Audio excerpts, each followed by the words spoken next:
Welcome to today. You may notice that there is a giant couch at an angle right behind me. Well, late last night, I decided to remove the bed that was here because we're building Johanna her own room and use that bed there, and to put a couch in here. And despite being a science teacher, I didn't pay attention to the physics of the couch. I measured the width, but didn't measure the depth.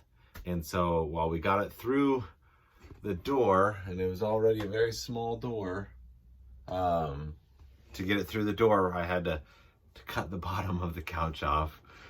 When we got it in here, it will fit in the width, but it doesn't fit in the depth because of this shelf right here. So my next step is to cut the shelf out. So physics. Today's concept is the idea of heredity.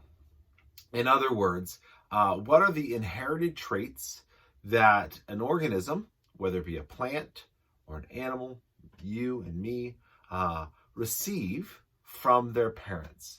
And so for a plant, it might be the male and female of a tree, and those two sets of genes come together to create a genetically distinct or unique offspring or tree. In the same way that your parents each produced a set of genes that were put together and created you.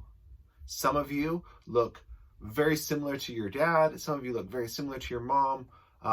Most of us look a little bit like each. If you were to line up my 7 children, you would see that some of them have my eyes and some of them have my wife's eyes. And you could see that for hair color, hair texture, body shape, and all of these things. Our genes are what dictate whether we're male or female, whether we have pointy noses or rounded noses, that kind of thing. Right now on Facebook, they're creating there's an app that allows you to create your avatar, and so you go through and you choose your different gene or your different traits.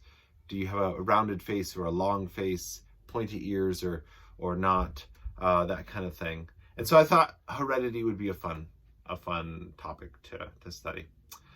For the reading and the videos, I really encourage you to watch as many of the videos as you can. They're each only 3 to 4 minutes long, but they'll help you to understand it. Heredity and specifically Punnett squares can be confusing for students. This typically is one of our 8th grade topics.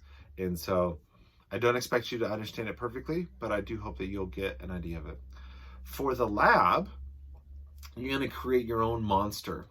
Basically, there's a Google Doc data sheet where you will be flipping a coin to determine whether there is a dominant trait or a recessive trait. Wherever it's a dominant trait, you'll write it as a capital letter. So for example, a capital E for eye color.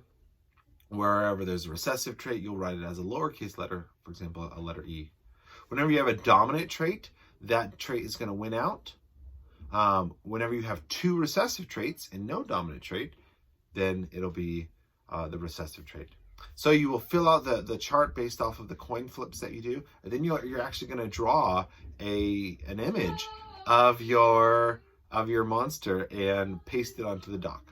I look forward to seeing your work, and have a great day.